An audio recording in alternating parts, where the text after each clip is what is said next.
will face off in a 90-minute debate. Andrew Michael Holness of the JLP will face challenger Dr. Peter David Phillips of the PNP. This is TVJ's pre-debate. We will be having a post-debate discussion show, and I'm your host, Emily Shields. Joining me to talk about this evening's debate, we have two affiliated people, Ryan Strawn, G2K President, Dexroy Martin, PNP-YO General Secretary, and we have two unaffiliated people, member of the UWI Mona Debating Society and head delegate for UE Mona Model United Nations team, Sandre Roden, and attorney at law, talk show host, and internationally acclaimed debater, Jodian Quarry. Lady, gentlemen, welcome. Let's dig in. Hi, thanks. So for this evening, the questioners will be Dion Jackson Miller and George Davis, and the moderator will be Dervin Malcolm. Let me come over to my panelists to talk about what to expect from this evening. Shall I begin with you, Jodian Quarry? Expectations for the debate? I expect it to be a lively one. I think that having seen the finance debate and it not for some people meeting the billing, we're looking forward to now a very riveting leadership debate. You have two people who need to be able to project leadership. It's difficult times that we're going through, and you want to make sure that you feel that your prime minister has a handle on things. So both of them should be conveying to the nation that they have a plan, that there is a strategy, and no matter what came before it, going ahead and dealing with COVID times is something that they and any government that they establish can handle. Ryan Strawn, expectations? Well, firstly, good evening to all my fellow panelists and viewers. I'll be looking for, it's an audition for the next Prime Minister, so we'll be looking to see what the plans are, or the intended plans are, how they intend to achieve them, and their plans to take us through this likely very difficult period, and may I say unprecedented period that COVID-19 has presented. Mr. Martin, Dexroy? Hi, Emily.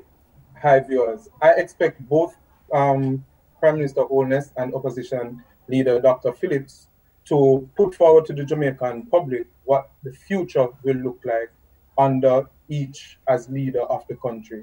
I expect to hear more about the plans related to COVID, though the economic debate has gone already. I expect some more of that to come up, issues of corruption, justice, crime, all of those, but it's more about looking to the future. Of course, both will defend their records in the past, we expect that, but it's more, how are we going to get out of the situation in which we are in? That's what I expect tonight. Sandre Roden? Well, for me, good evening, listeners. Good evening, Emily. For me, I expect that it doesn't devolve into the political jabs that we have seen in the last debate.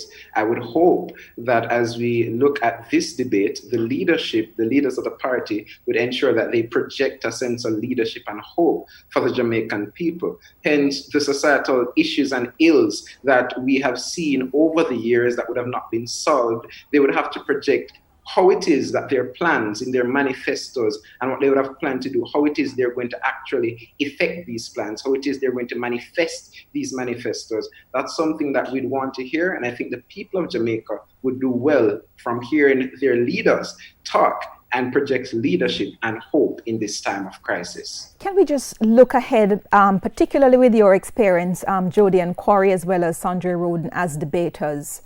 We have prepared for you, all of the panelists, a template of the points we wanted to consider for each question and to score and to come back in the post-debate and to say who has won the debate based on this scoring.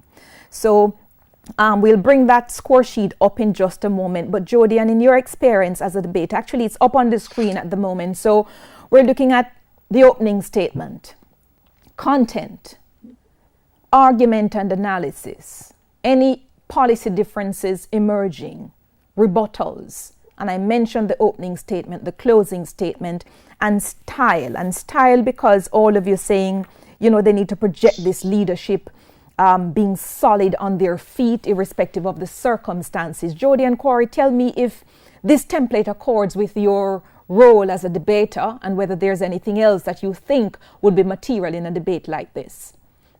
I think that this template works. It's just the weighting that will matter. So style, for example, can't get the same kind of weighting that content and analysis will get.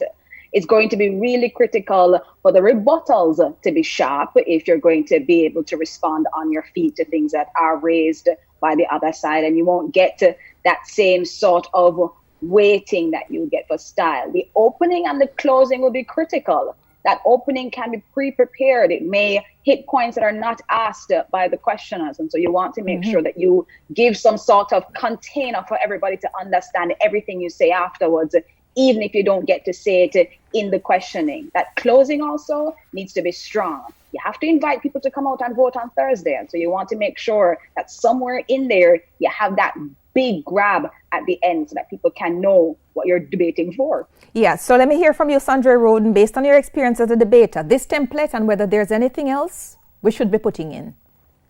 Right. For the most part, based on the debate and the timing that we'd have for the debate, I think that we can work with this template fairly. It covers the areas that we can look on to judge and see where it is that the leaders would have gone through their points effectively. I think what's important for this evening is to ensure that we see content coming out as to the hows. How are you going to do this? How are you going to execute that? That's something we need to see. The policy difference is very important as well, because now we have seen where parties have moved away from their normal policy lines, and they're somewhat similar, especially from the former debates. You see similarities, and rebuttals for me will be very important because I find that the parties, they've never really focused squarely on the rebuttals because, for one, when Dayton Campbell gave a whole line about what the PNP would do as it relates to COVID, I don't think Dr. Tufton answered effectively, which means that there wasn't a rebuttal that would stand for the Jamaican people. So those are things that we see coming out and that will help us best judge to say who it is would take home the debate from tonight's proceedings. Right, so we're going to go to a break. We're going to show you the shot of CPTC at the moment as we get ready to go over there.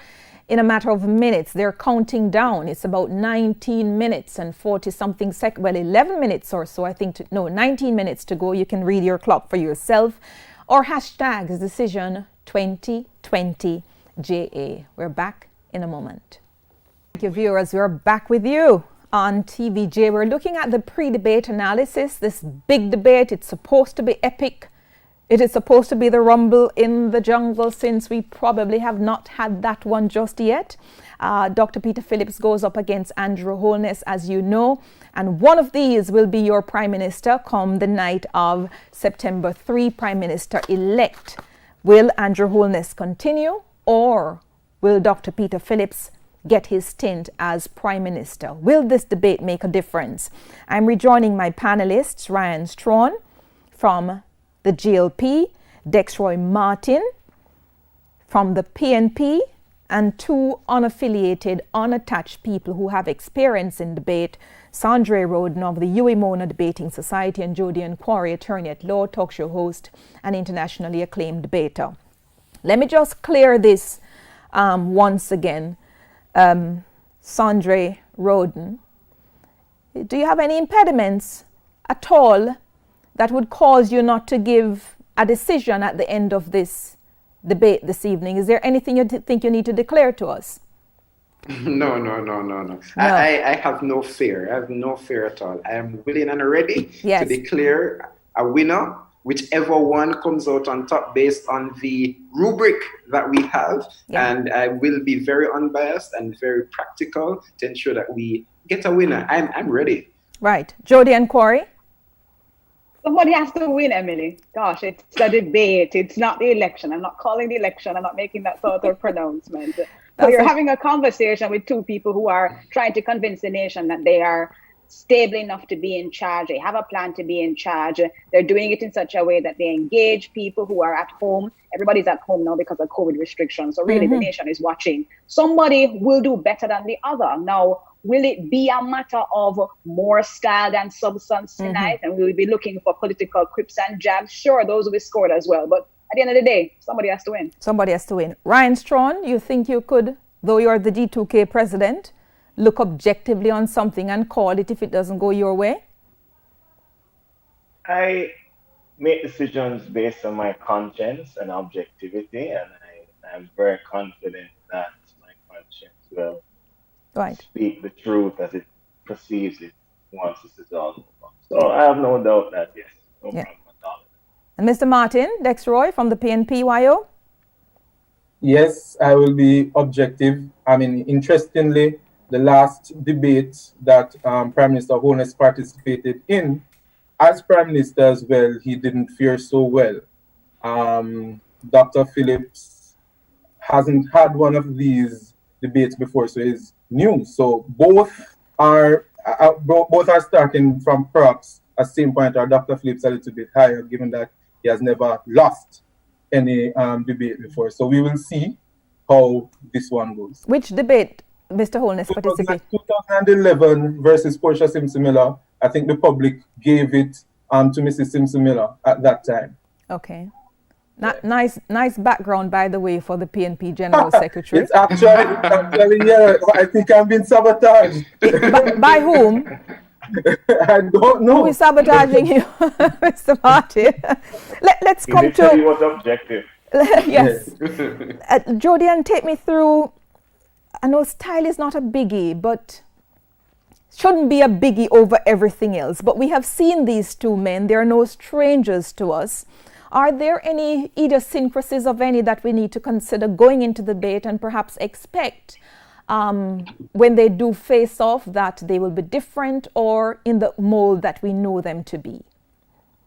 I think you're looking at more of the same. You're looking at two people who have well-established speaking styles, who have had many, many opportunities to speak to the nation and speak in Parliament. So they're quite well-versed in what it is that they should be coming to the nation with.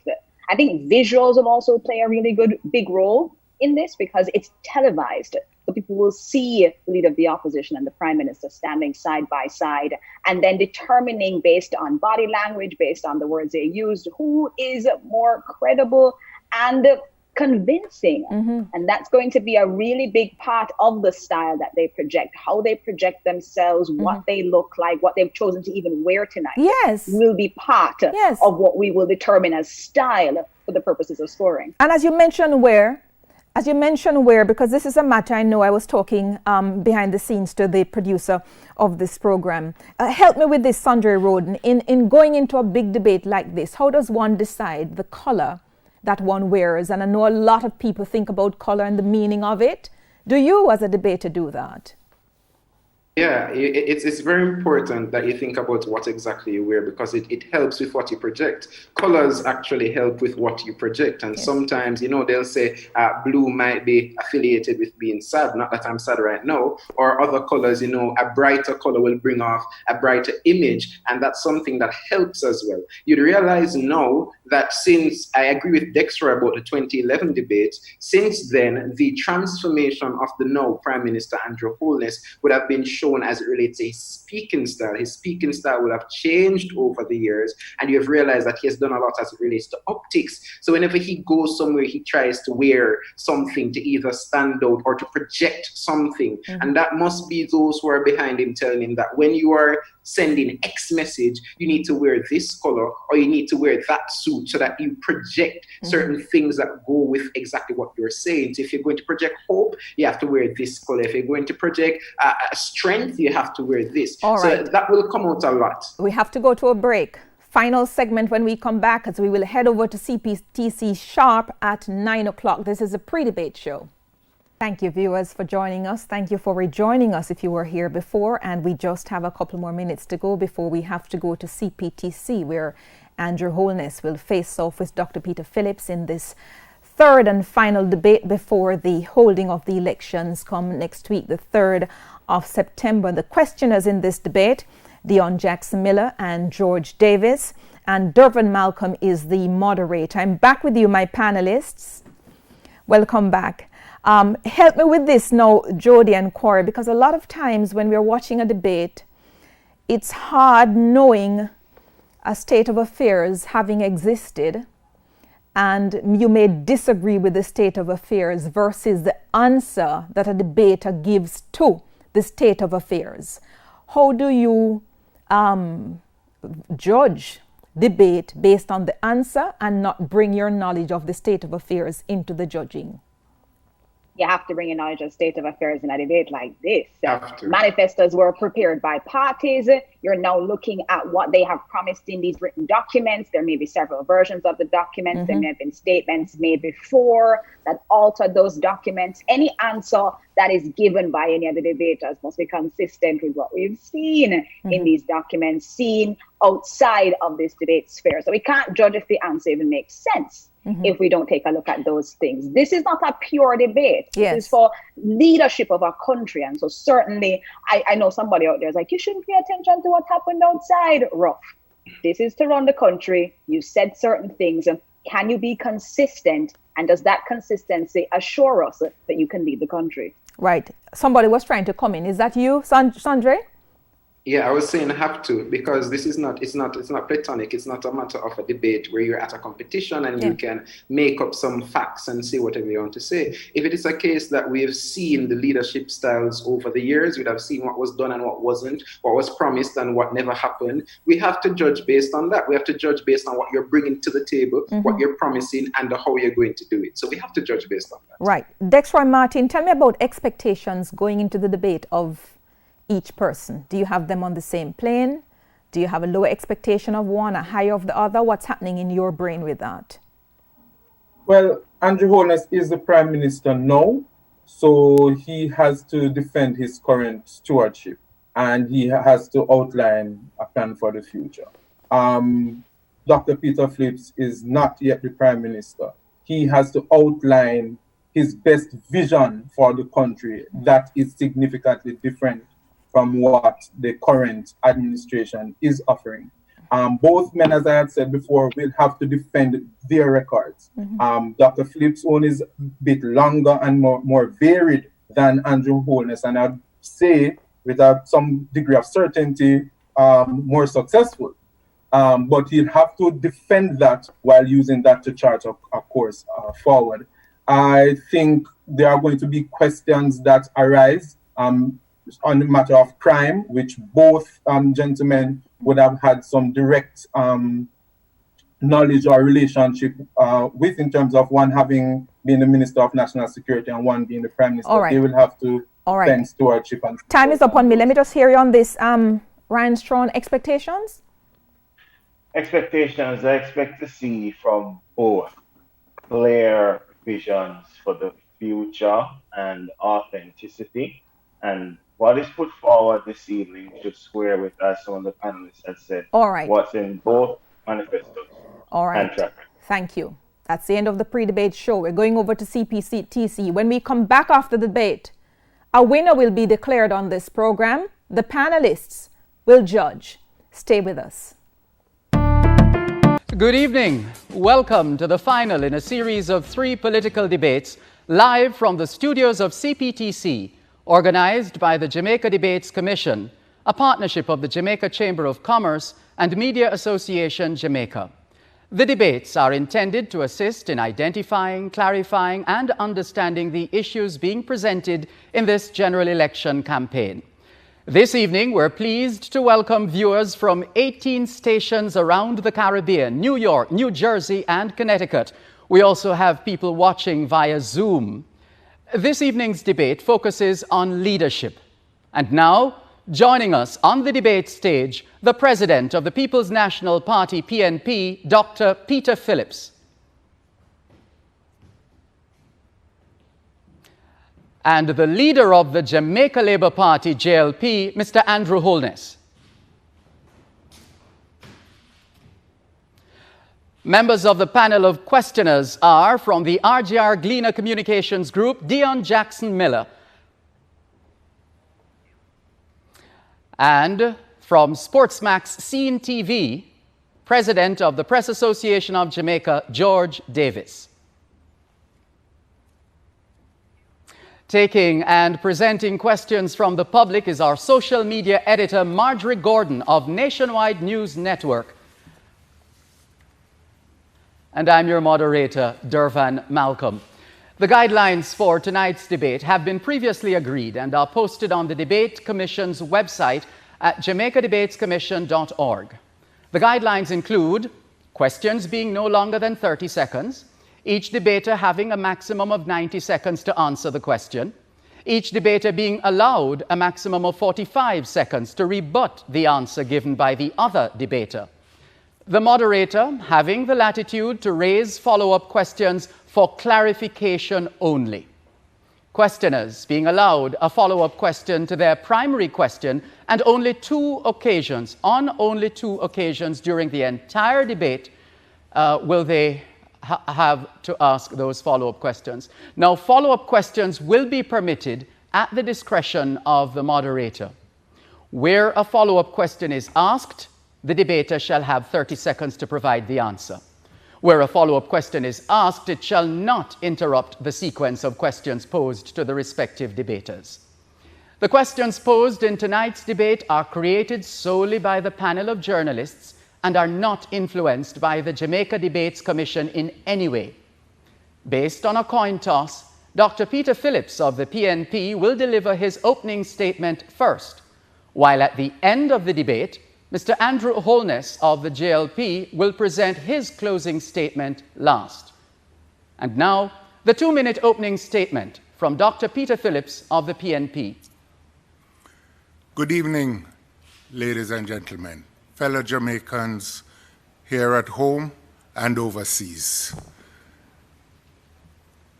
On September 3rd, the Jamaican people have an important choice to make. We can either continue with economic stagnation, or we can approach with major crime and murder statistics, with a deepening digital divide, or we can choose a different future. We can choose a future of opportunity, of better education for all our people, a future of relief from the COVID pressures, and we can proceed in a way that offers opportunity to all our people. If we are to choose that future, we need to do it together. And when we act together, we can build a very different set of opportunities for our people. So on September 3rd, I am urging you all to vote for the People's National Party. Thank you, Dr. Phillips. And now, the 2-minute opening statement from Mr. Andrew Holness of the JLP. Thank you, Dervon. Good evening, Jamaicans at home and in the diaspora. Before I begin, allow me to say happy birthday to my mom. Love you, Mom. Stay safe. It is a distinct pleasure for me to serve as your Prime Minister. I have never taken for granted the trust and the confidence you have invested in me. I will never forget Mas Tom, an elderly gentleman leaving the polling station on election day and waving his ink-stained hands at me, saying, "Andrew, do the right thing." Today, I am very proud to report to this country that we have been doing the right thing by Jamaica. We have been building roads and bridges like no other government has. We have been increasing access to water. In our 4.5 years, 22,000 Jamaicans have had the chance not to rent, but to own their own homes. We have created over 100,000 jobs. Poverty is at its lowest in 10 years. We have increased the school feeding program from 3 days to 5 days. We have made massive investments in security to equip our security forces and increase their presence in your community. But the greatest achievement, I believe, is that in 3 of our 5 budgets, we have either have had no new taxes, or we have given back taxes that Dr. Peter Papa Tax Phillips had placed on you. On our 5 budgets, when you take them cumulatively, we have net given back taxes. That has never happened in the history of Jamaica.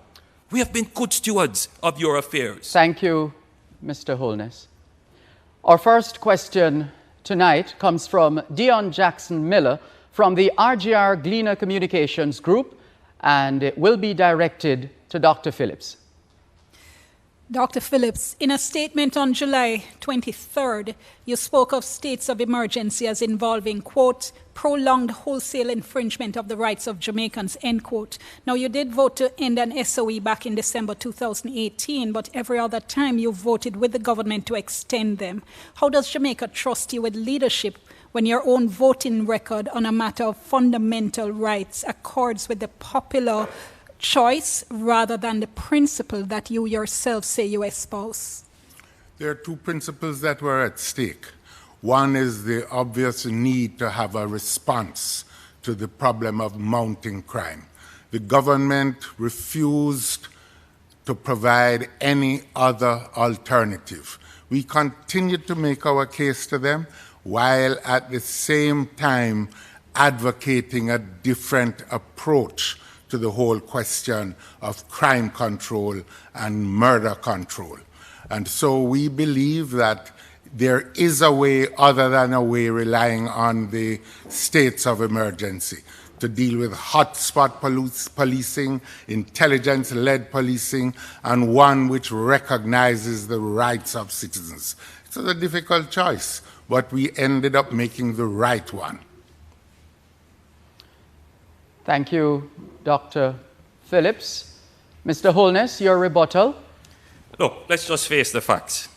The truth is that the people called for the states of public emergency. I remember very well the first time that the PNP voted to end the states of public emergency in St. James. It was grief and panic. The truth is that they very well know that the SOEs have been very effective in controlling the murder and crime pandemic. It has flattened the murder curve in Jamaica. Thank you, Mr. Holness. And now George Davis will pose a question to Mr. Andrew Holness. Mr. Holness, in the Education Ministry's 2019 high school rankings, the percentage of schools with students passing at least 5 C6 subjects ranged from 100% at Campion to 0.8% for the lowest ranked school. Of the 161 schools listed, 91 had less than 20% passes. And while the top 10 averaged over 90% passes, the bottom 10 averaged under 2% passes. How then do you propose to create a more equitable education system? Thanks for that question, George. The first thing that we need to ensure is that all children going into primary school get into primary school at the same level. So you have to level the playing field starting at the early childhood level. And so we know what to do in terms of the investment in education, and that is well underway. The second thing that you have to do is ensure that students at the primary level develop the critical skills of literacy, numeracy, and in today's world, digital numeracy, so that they are able to access the curriculum at the secondary level, which is why my government emphasized literacy and numeracy at the grade 4 level. We made it a national priority. We moved the literacy rate at grade 4 from 50%, which we took it, to in the region of between 85 and 90%. Since then, things have floundered, but the government of the Jamaica Labour Party is now putting in place a commission to review our entire education system to ensure that our children get equal access to good education at all levels of the education system, to enable them to not just regurgitate, but to enable them to think critically and be creative and productive citizens. Dr. Peter Phillips, your rebuttal. What is clear is that after 4.5 years, the government has still failed to do the simplest thing, which is to utilize up-to-date modern technologies in the school system.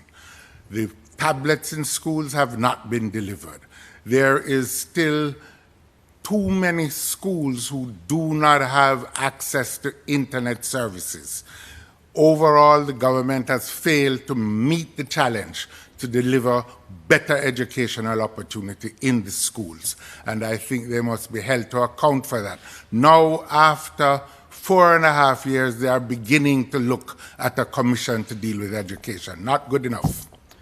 Thank you, Dr. Phillips. Marjorie Gordon of Nationwide News Network has been working the social media beat, and she has a question right now. Thanks, Dervan. Now, on social media, Omar Yard wants to know, if you become the next prime minister, will you have fixed election dates and term limits? And that question is to you, Dr. Phillips. The country needs to explore this question of fixed election dates. We are prepared to move down that track and develop the legislation. I would point out that this was a commitment that the current government gave before this current term. Nothing has been done in that regard, as they have failed to act also on the question of impeachment or the provision of job descriptions for ministers. The failure to provide job descriptions for ministers has resulted in the worst wave of corrupt behavior and thievery in government that this country has seen in its entire post-independence history. Mr. Holness, you have an opportunity to respond to that question as well. Fixed election dates remain an aspiration of this government. So too are our commitments regarding the development and execution of a grand referendum. As it relates to issues such as job descriptions, you know, not many persons would know this, but our cabinet at each retreat requires each minister to develop a work plan, which I personally review, monitor, and evaluate. And in addition to that, you may not know, but we have put in place a training system where our ministers participate in training in public affairs management and training in good governance. So we have done far more than a job description on a piece of paper. We have put that into action, and you have seen the results. I stand here on a platform of performance, of delivery. He has been saying all kinds of things about the government, but he cannot say that this government has not delivered, even on things which they started and did not complete. Thank you, gentlemen. And we now take our first break in this national leadership debate. Please stay with us. Welcome back to the final in a series of 3 political debates being facilitated by the Jamaica Debates Commission, a partnership of the Jamaica Chamber of Commerce and Media Association, Jamaica. If you're just joining us, thank you so much for tuning in. We'll begin this segment with Dion Jackson Miller of the RGR Gleaner Communications Group directing her question to Mr. Andrew Holness of the Jamaica Labour Party. Mr. Holness, on August 9, the Ministry of Health announced another COVID death and 20 new cases. August 10, 8 new cases. August 11, 16 new cases. That's the day you announced the election. You ignored calls not to campaign. We saw photos of you campaigning in Trelawney and Mandeville and Eastern St. Andrew with crowds around your vehicle. And it wasn't until we saw the numbers spiking alarmingly that you finally suspended campaigning. Mr. Holness, do you deserve to be Prime Minister again, given that at such a critical time for the country, you chose to prioritize politics over public health? We would never do anything to place the lives of the Jamaican people at risk. The pandemic will only end when there is a safe and widely distributed vaccine. This may be between 1.5 years to 2 years, according to some experts. This would be well outside of the constitutional limits to call an election. Jamaica is still considered to be one of the countries that has managed the pandemic extremely well. And in fact, we have one of the lowest mortality rates worldwide per capita. Let me take this opportunity to offer my deepest condolences to the families of those who have lost someone to this terrible disease. We should note, however, that the definition of a pandemic is that there will be spikes. Indeed, even the countries that have sought to have strict lockdowns for a very long time, for example, New Zealand, they have had a spike. Jamaica is not the only country to have decided to go ahead with an election. And there's very good reason why governments do this. The truth is that what we have learned for the last 4 or 5 months in managing the pandemic is that we must go on with our society. We must go on with our economy. We must go on with going back to school. We must go on with going to the market. We must move ahead with our society. Thank you very much, Mr. Holness. Dr. Phillips, your rebuttal.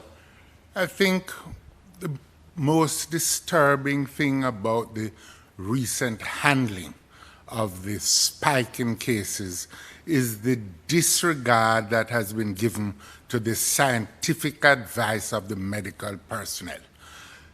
In the period of the Emancipendence celebrations, the recommendation was made that there should be a tightening of the arrangements, the curfew arrangements and the other arrangements.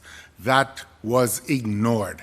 The consequence has been devastating on the people of Jamaica. Yes, there will be a pandemic, but there's no need to ignore proper advice. There's no need to ignore common sense, and there is every need to protect the people of the country. Thank you very much, Dr. Phillips. Dion Jackson-Miller has a follow-up question for Mr. Andrew Holness. Not talking about calling the election, Mr. Holness, don't you think that campaigning in the way you did facilitated the spread of the virus? Absolutely not. Indeed, what I did as Prime Minister, I acquired over 500,000 masks, and I personally distributed over 80,000 masks. Wherever I went, I made sure to play a public service announcement giving directions to persons how they should operate and how they should behave.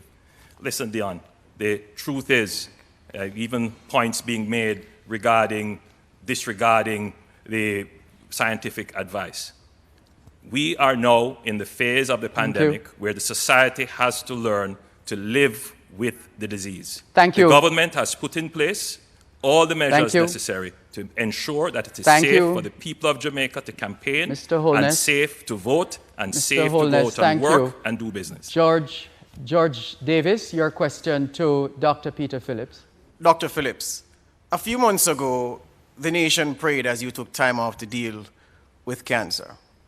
As you continue your treatment and recovery, how should Jamaicans reconcile the status of your health when considering whether to vote PNP so you can be Prime Minister for the next 5 years? Well, the first point I would make is that my treatment is over. I am cancer-free, and I thank God for that opportunity. At the present time, I think we have to recognize that what I am called upon to do is to operate with the best of my ability, to give of myself, as I have done at every stage in my public service career. I come here with clean hands. In an earlier phase, I had the opportunity as a very young man to coordinate the construction of 10,000 houses in Portmore. I had opportunities subsequently to establish the JUTC, to establish the route taxi system. I have subsequently had opportunity as a more mature person to rescue Jamaica's economy from the chaos in which it was left by the then JLP administration in the period 2007 to 2011.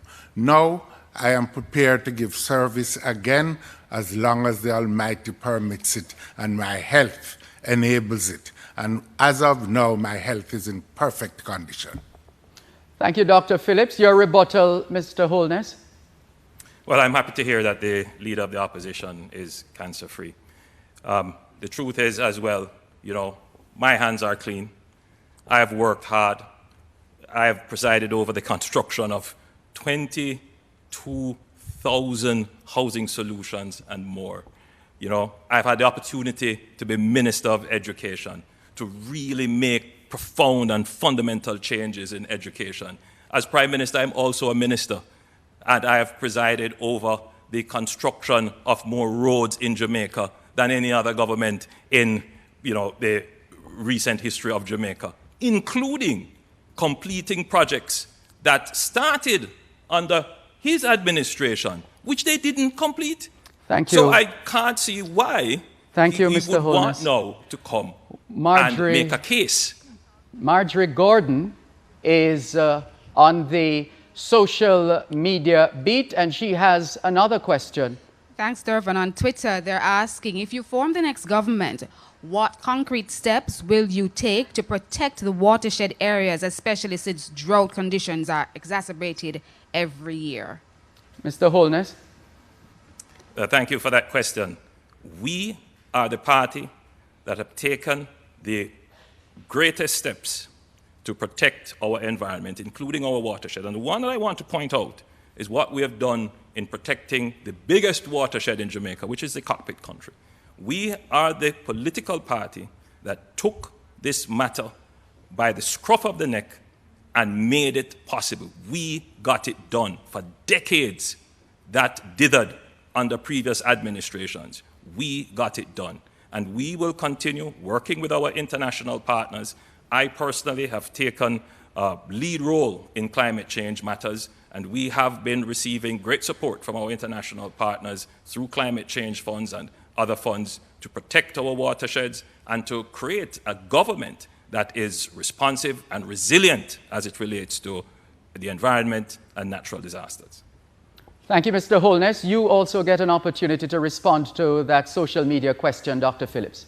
I think Jamaica owes a debt of gratitude to former Prime Minister Portia Simpson Miller for having established for the first time ever a ministry with responsibility for climate change. This is one of the big challenges of our present period, and we ought not to become confused. We must be definitive about not permitting mining in the cockpit country, for example. We need to act decisively to protect the other areas of watershed and to ensure climate resilience along our coastlines, our waterways, our rivers. This is the most important challenge of now, and we need to mobilize the entire country to deal with it. Dion Jackson Miller will now direct her next question to Dr. Peter Phillips.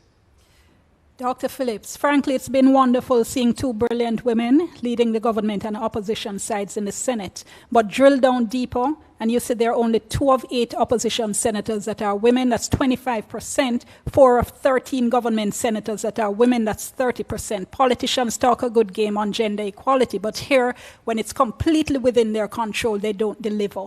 Win or lose, Dr. Phillips, would you commit to nominate a slate of at least 50% women to the Senate? We have said that we believe that there needs to be at least 50% representation, both in the House of Representatives and in the Senate. But I think we also need to understand that there are many factors that impede women's participation. The support for child care, for example, in the House and Senate, and generally is one such factor.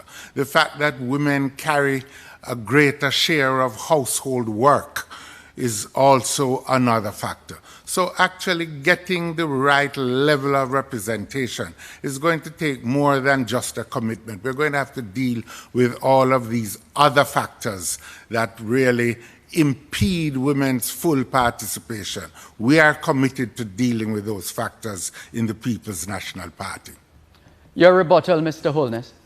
I think it's a simple thing that you can do, which is to ensure that in your recruitment, at least, you have more women.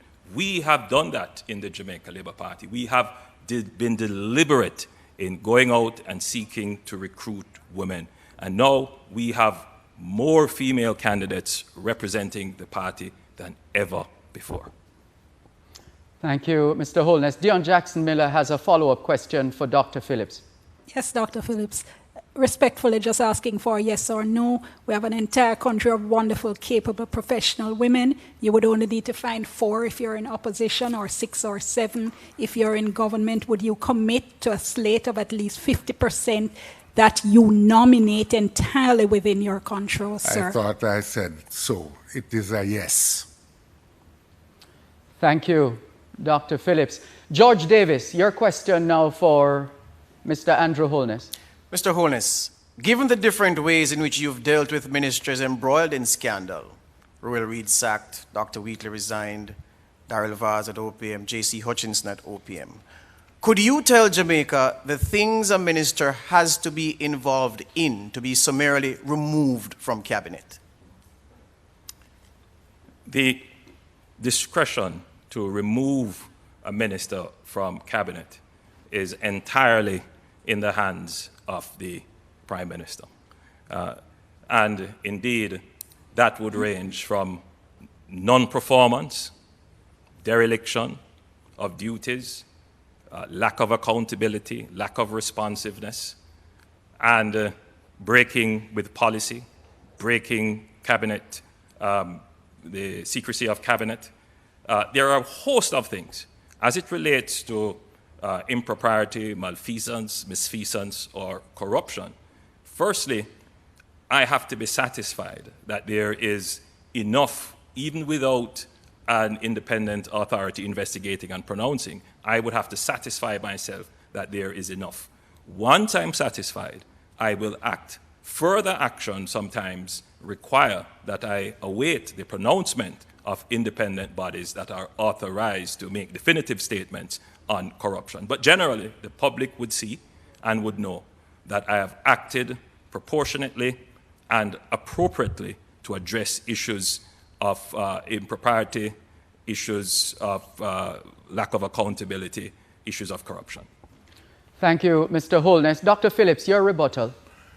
For 8 months after the issue of Petrojam came up, the Prime Minister failed to act until Mr. Wheatley removed himself from the cabinet by resignation. There was no action taken against Royal Reed until we in the People's National Party raised the question. The following day, Reed was removed from the cabinet. Now there are a number of ministers who have been found wanting, and they seem to have become part of a holding cell at Jamaica House. It reflects a lack of commitment to the principles of anti-corruption, and it reflects a failure to be bold and decisive in showing leadership to the country. Thank you, Dr. Phillips. Marjorie Gordon of Nationwide News Network has been combing through the throngs of messages on social media, and she has another question. Yes, Durvan. Now, Rupert Francis, he wants to know, how do you plan to reduce Jamaica's demand on importation and focus more on local production? And that first goes to Dr. Phillips. You know, one of the striking things about the present administration is that despite the previous administration having reduced $300 million off the country's food bill, it has risen again to in excess of 1.1 billion US dollars or thereabouts. We believe that an important part of the reduction of our import bill centers upon agricultural transformation. And we are committed to doing this by ensuring, first of all, that our farmers, especially our small farmers, get better advice from RADA, that they are given titles for the land, which enables them to become mainstream participants in the financial sector, and that they are also assisted with marketing, both in CARICOM and internationally.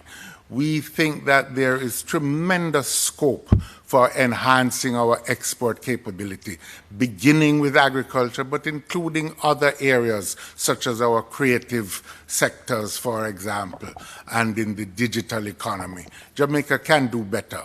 we will do better under PNP administration. Thank you very much, Dr. Phillips. Mr. Holness, your opportunity to respond to the question. Quickly, when I listened to Dr. Phillips speak, it's as if he just came to the stage. Dr. Phillips has been there for more than 2 decades.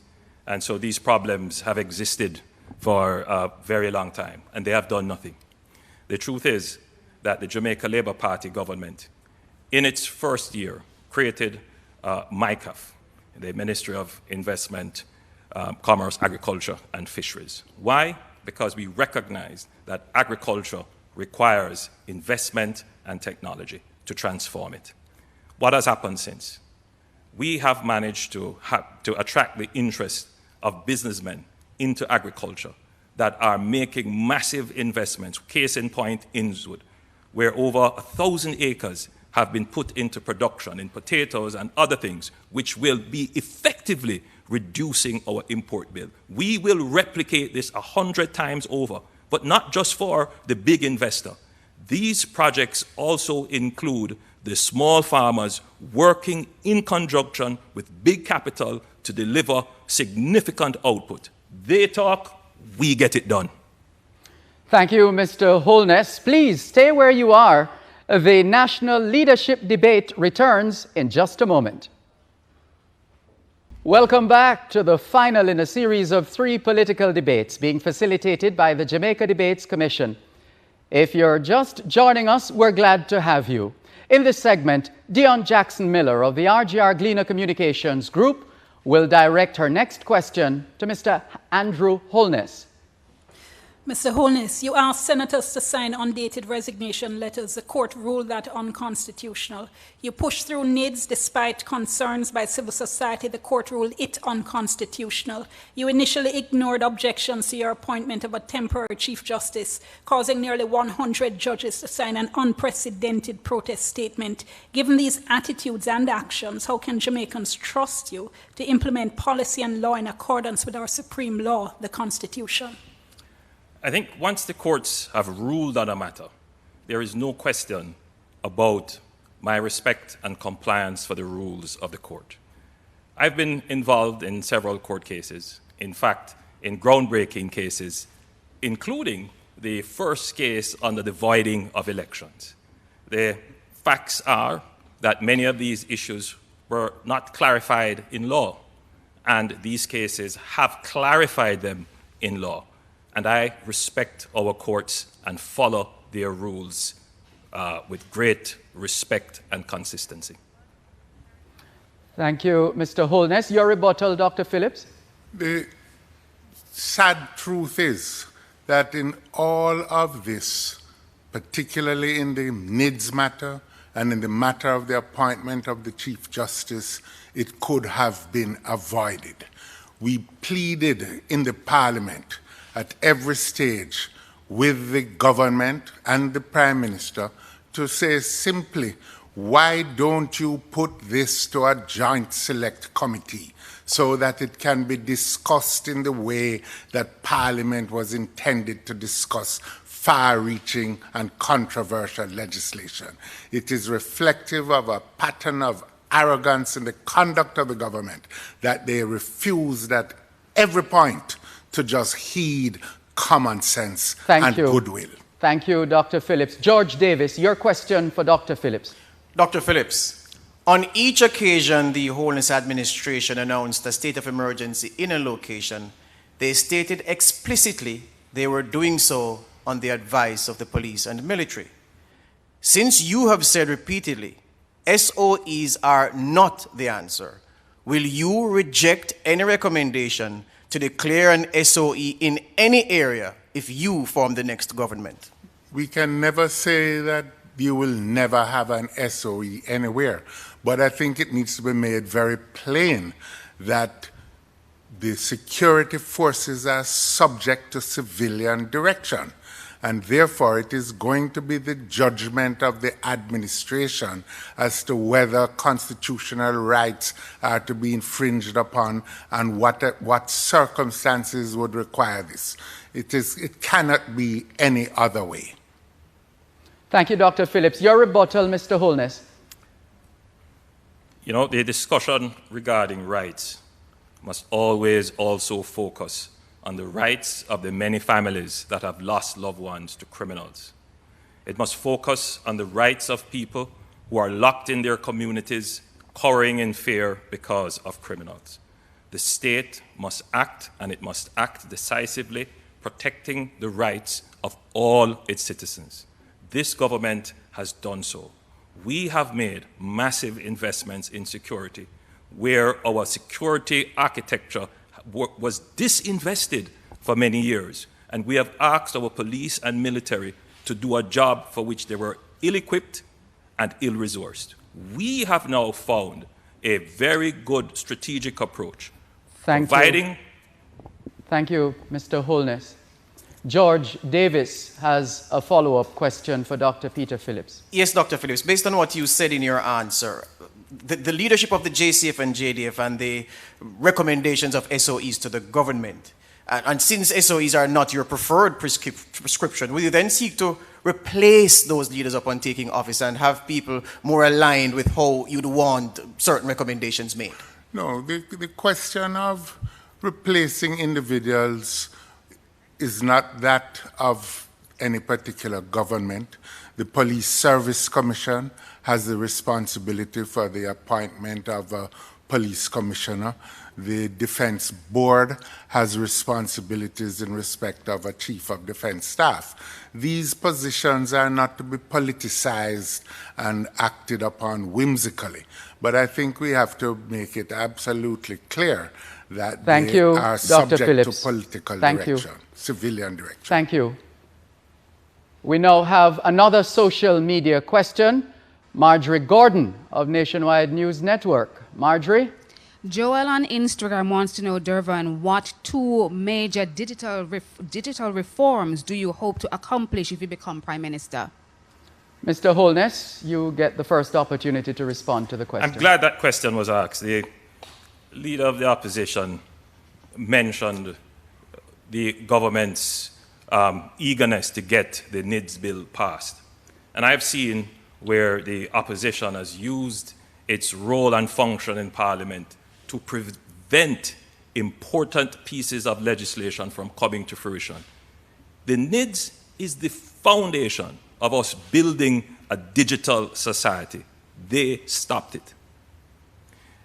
Another critical part of the development of a digital society is to ensure that our young people are properly trained to articulate and participate in the work opportunities that will come from the fourth industrial revolution. We plan to develop and build 6 STEM schools which will focus not just on science and engineering and mathematics, but on coding, which is now a new language. It has always been, but we have not embraced coding as a language. We will build a tech city in Portmore where there is tremendous skills, and we will from that move that tech city into parishes of St. James and into St. Mary and into St. Elizabeth. We will get the young people of this country in tune with the fourth industrial revolution so that we will not just be mere consumers of technology, but creators of technology. Thank you. Thank you, Mr. Holness. And now, Dr. Phillips, your opportunity to respond. Let me point out once again that the People's National Party did nothing to stop NIDS. It was the courts of Jamaica. The Prime Minister's approach to this matter reflects an arrogance and disregard of the role of the courts, which is quite frankly unbecoming of anyone. Now let me say this. Simply put, there are many things that we should do. We should be digitizing all our school records. We should be digitizing all our hospital records in the country. We should be digitizing all our public records, our titles office, and all of these other things. That can be done, and it can be done quickly, and it is something we are committed to. It will enhance the efficiency of the overall administration of the country. Thank you, Dr. Phillips. And Dion Jackson Miller also has a question for you. Dr. Phillips, Port Antonio, February 19, 2016. You were then finance minister and you called the JLP's 1.5 tax plan a, quote, desperate attempt of people who want power, end quote. Now, you're the one in opposition with a manifesto full of promises. Given that many people left the finance debate still confused about this, can you explain for us in very specific language how the PNP would fund its giveaways in a post-COVID economy? I think it is very clear, and we make no apology for the fact that in the face of the COVID pandemic and the economic impact it is having, a devastating impact on the lives of so many families, so many people in the informal economy, it is absolutely important that the government of the country throws a lifeline to these people. And so we have no apology at all about, in fact, putting a people agenda at the center. It is also the case, as has been recognized by the entire Parliament, that in the face of the economic fallout from the pandemic, we are going to have to loosen some of the fiscal rules. It is the loosening of the fiscal rules and the introduction of some degree of deficit financing that will enable a lot of this to be done, as well as the reprioritizing of some expenditure. When we give support to big business operations, everybody thinks it is reasonable. We think that the ordinary Jamaican people need to get support to survive COVID-19. Thank you, Dr. Phillips. Your rebuttal, Mr. Holness. You know, Durvan, Master Tom called me before I came to debate, and he said he was reading Peter Papatax Phillips' manifesto. And in that manifesto, he was caught by the promise of $48,000 per year per household. And he said, let me check that. And that worked out to about 200 billion Jamaican dollars. Master Tom said to me, tell Papatax Phillips that me may poor, but me no fool. That's not $200 million. Thank you, Mr. Holness. Not true. George Davis of Sportsmax Scene TV has another question for Mr. Holness. Mr. Holness, in your 2016 manifesto, you sketched a 10-point plan for effective crime management and security to, in your words, make Jamaica a safer, more peaceful, and more prosperous society. Despite listing 47 points of achievements in this manifesto, there is nothing, no mention of anything that has been achieved to make citizens feel safer. Is this tacit acknowledgement of your party's failure in this regard? Of course not. Thank you for the opportunity to bring up all our successes. You know, there's been no other government that has repaired and built new police stations like this government. There's no other government that has provided mobility and, more than that, equipped our fleet with tracking. There has been no other government that has equipped the JDF with the capabilities to manage our domain, not just our land domain, but our exclusive economic zone at sea, which is very important for creating the blue economy. There has never been a government that has increased the manpower, the size and capability of both security forces to be able to increase presence in your community. You just need to ask the people of Mount Salem, the people of Greenwich Farm, the people in Augustown, how that expenditure of security and increased presence, which the opposition every time in Parliament calls for, we have done it and we have delivered. We know that crime is not a flip of the switch, but we have made the investments necessary to see to the long-term and sustainable reduction in crime and make Jamaica a peaceful society. Thank you very much, Mr. Holness. Your rebuttal, Dr. Phillips. I think we need to recognize quite fundamentally that the murder rate is higher over the 4.5 years of the current JLP administration than it has been in the previous 4.5 years of the People's National Party administration. The strategy that they have been pursuing has not worked. And beyond that, they failed to try to grapple with the need to build a national consensus around this matter. We begin with mobilizing the people to accomplish great things, and crime control is one. Thank you, Dr. Phillips. Marjorie Gordon has been sifting through the teeming and rising numbers of responses on social media. What question do you have for us right now, Marjorie Gordon? Well, Damarni on Facebook, he wants to know, what are your plans to reduce brain drain or retain skilled and qualified Jamaicans in the country? Dr. Phillips, you get the first opportunity to respond. I think, the critical issue is where we started. Control crime. One of the things that makes our young people and others want to leave is this overwhelming sense of insecurity that they have. The other issue is to be able to provide access to the basic necessities of life, like housing, like better jobs, higher paying jobs, which is why we are fundamentally committed to building a new economic structure that moves beyond the traditional structures. Agricultural transformation is one area that we have pointed to. The rise of the creative economy, music, fashion, design, drama, leisure industries are another important element in this. Digitizing our country and reducing the digital division that will enable a much more productive economy overall is yet a third area in which we want to be very active in this regard. All told, we will prevent the brain drain when people have an opportunity to fulfill their hopes, dreams, and aspirations right here in the country of their birth. It's now your opportunity to respond to the same question, Mr. Well, Holmes. let's talk about how we get that done. In our manifesto, we have made a solemn and firm commitment that we will reserve 10,000 houses for young people under the age of 35 at 0% interest rates and full mortgage to achieve.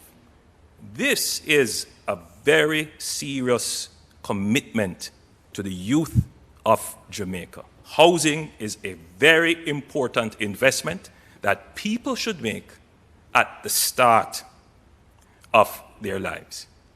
I also want to say that our young people are looking for jobs of the future.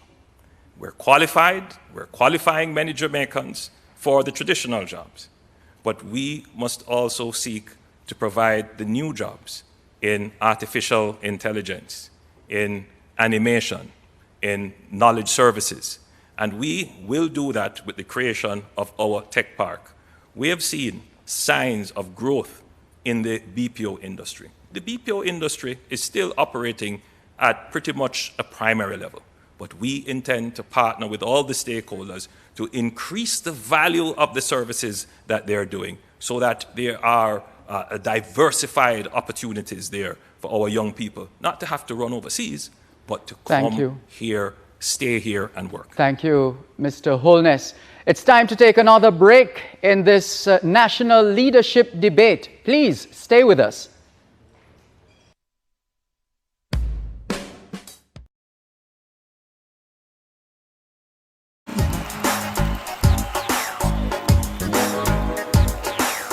Thank you so much for staying with us. You've been watching the final in a series of 3 political debates being facilitated by the Jamaica Debates Commission, which is a partnership of the Jamaica Chamber of Commerce and Media Association Jamaica. And for those just tuning in, we still have some time to go. Thank you for joining us.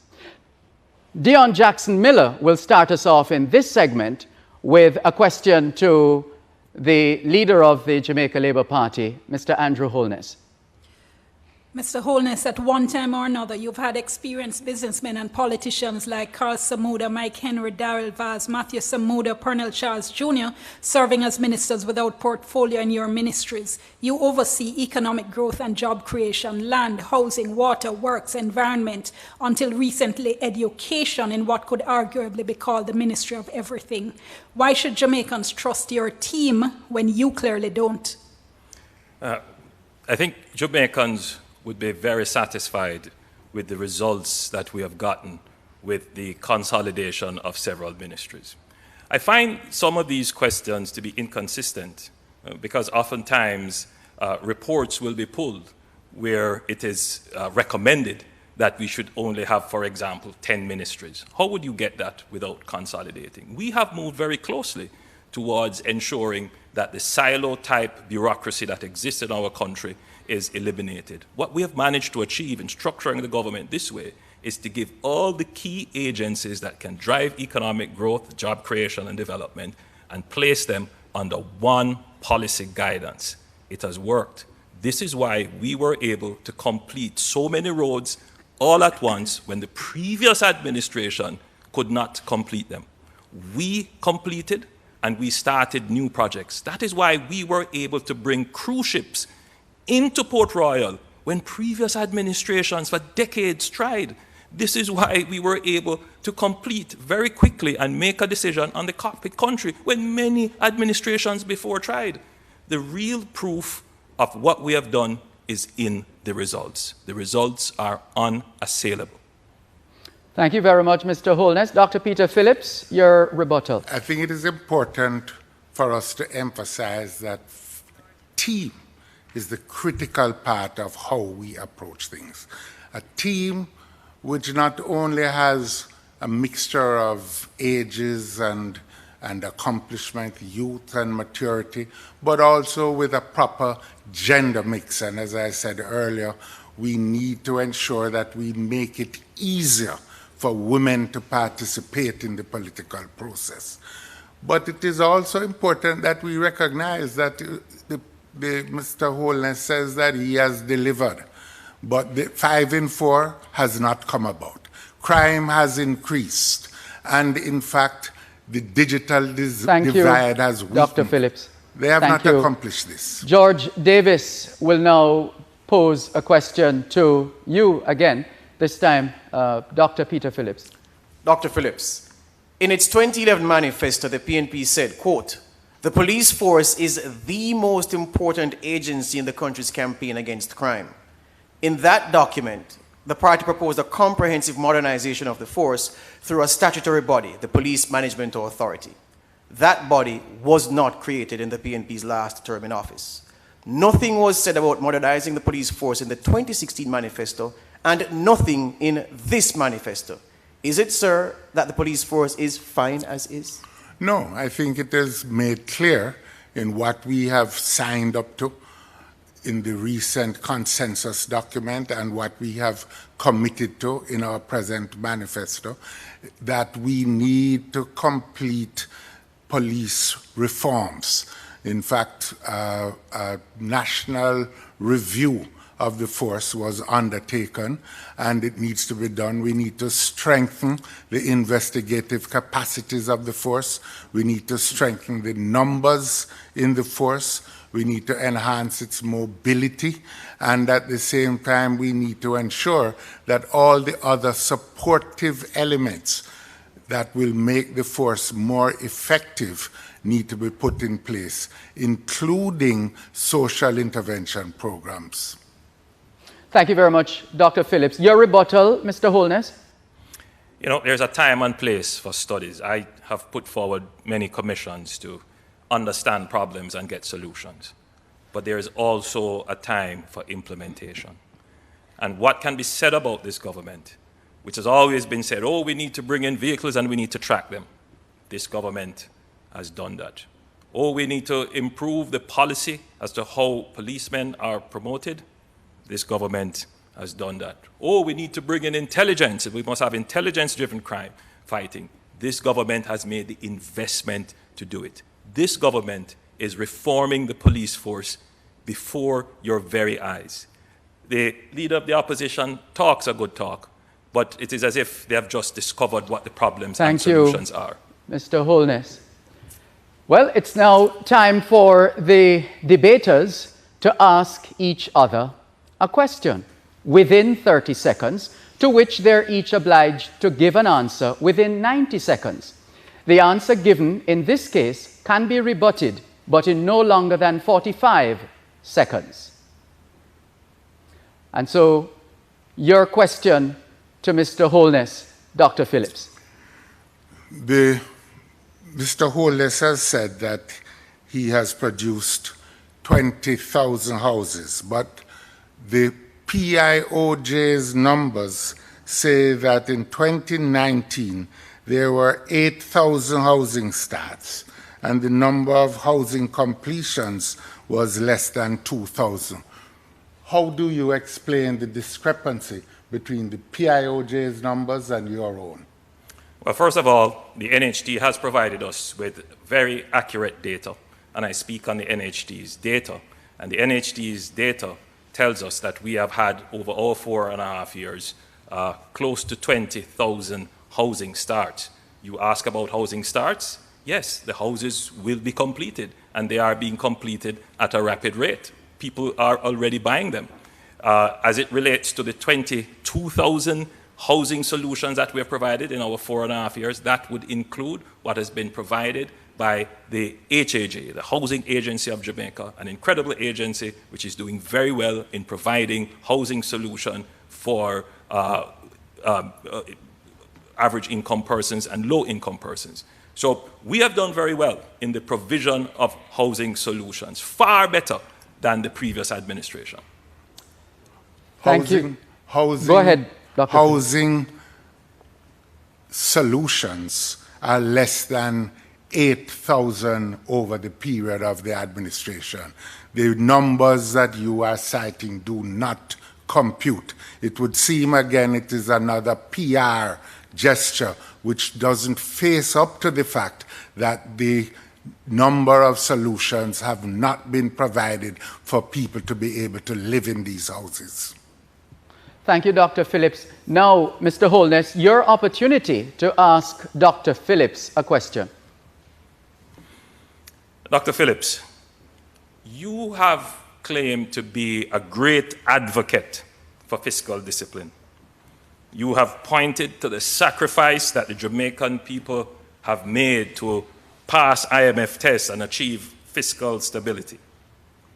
How could you approve, how could you create, how could you disseminate a manifesto that, were it to be implemented, it would unravel and destroy the very thing that you claimed you sacrificed for, this fiscal responsibility and fiscal discipline?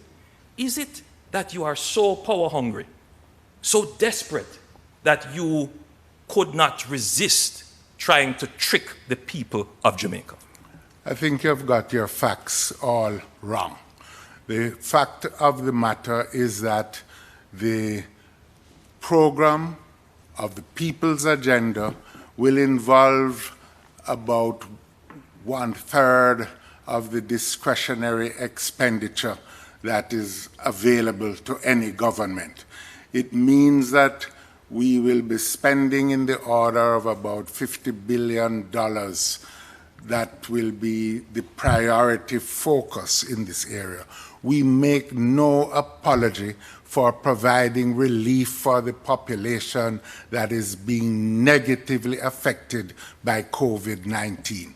It will not destroy the fiscal foundations of the country, and it is absolutely incorrect for you to suggest that premise.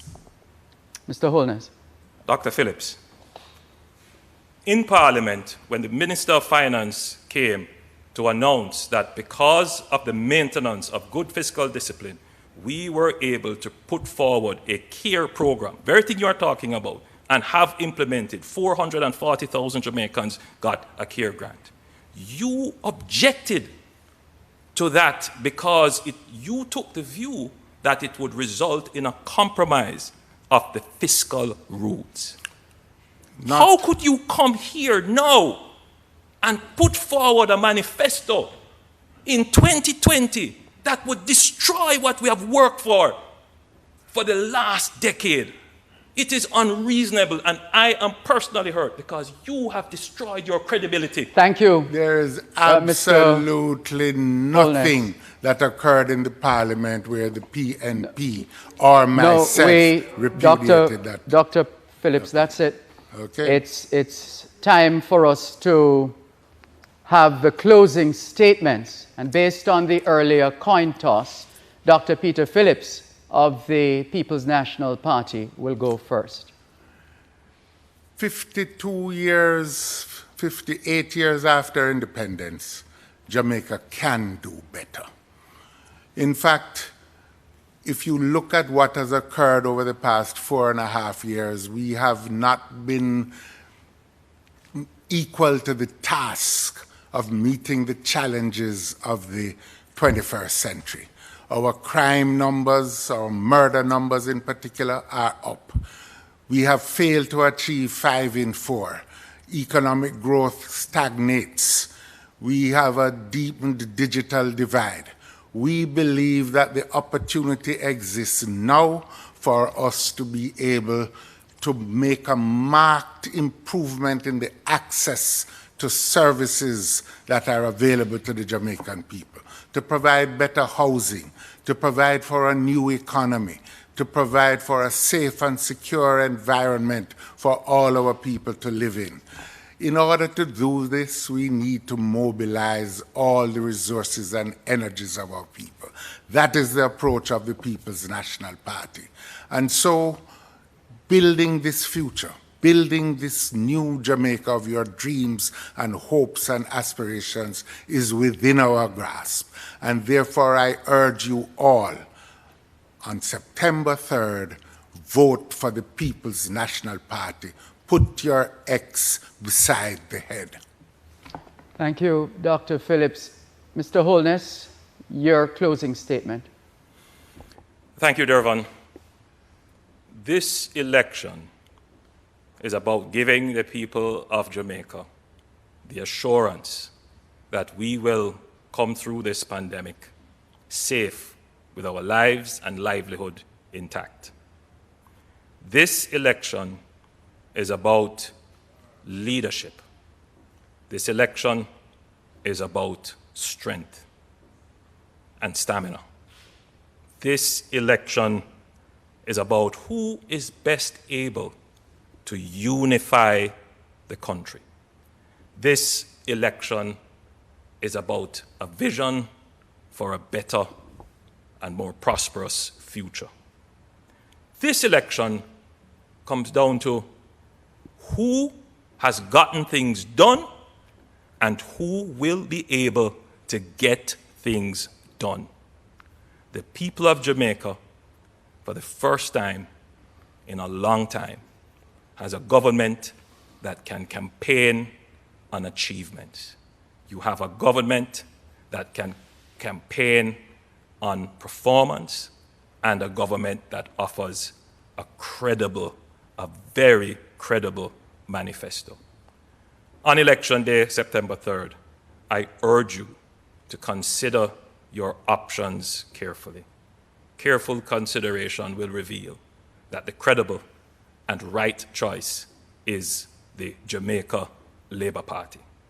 I thank you, and I look forward to your support. God bless Jamaica. Thank you, Mr. Holness. And that concludes the debate between the President of the People's National Party, Dr. Peter Phillips, and the leader of the Jamaica Labour Party, Mr. Andrew Holness. Given the increase in the number of cases of COVID-19, the Jamaica Debates Commission invites each party leader to send a message to their supporters and to Jamaica about the importance of observing the COVID-19 protocols. We invite Dr. Peter Phillips of the PNP to go first in 45 seconds. I want to urge all Jamaicans and the supporters and members of the People's National Party to consider their safety. Wear your mask, sanitize, maintain social distance, be safe so that you can protect yourself and your families and come out on election day. Jamaica needs all its people to be able to build on this future which we all seek when these elections are over. Remember, stay safe and protect yourself, maintain social distancing, and sanitize. Thank you, Dr. Phillips. We invite Andrew Holness of the JLP to go ahead and deliver his message. We encourage all Jamaicans to come out and vote. But first, we encourage you to be conscientious that we are in a pandemic. So when you come to the polling station, develop the situational awareness that you need to social distance. Now is the time, more than ever, when we need to stand in line 6 feet apart. Develop the awareness as well that there will be persons coming into the line, elderly persons, persons who may be ill, that should be given priority to vote. Allow them to vote. When you come to the polling station, please wear your mask. Travel with hand sanitizer. Thank you. Thank you, Mr. Holness. We now invite both party leaders to elbow bump in the spirit of friendship after having donned their masks.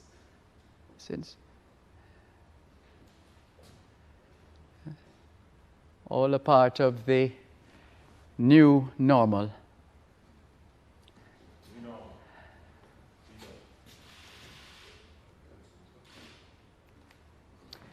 And that's it, the final debate in the 2020 general election debate series that focused on leadership and featured Dr. Peter Phillips of the PNP and Andrew Holness of the JLP. Thank you so much for joining us. Thanks to our production crew, production and funding partners, and most of all, our viewers and listeners across Jamaica and the diaspora.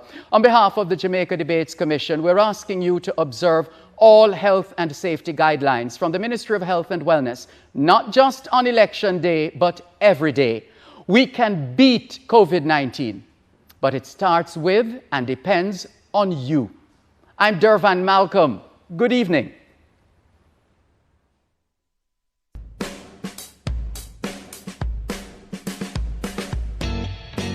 It's the big one. We are going to create the new Jamaica. This team is ready to rescue Jamaica. The national 2020 election debate you've been waiting for. It's the leadership debate. Tune in to TVJ this Saturday, August 29 at 9 p.m. for live coverage of the leadership debate when Prime Minister Andrew Holness and Leader of the Opposition Dr. Peter Phillips meet face to face to answer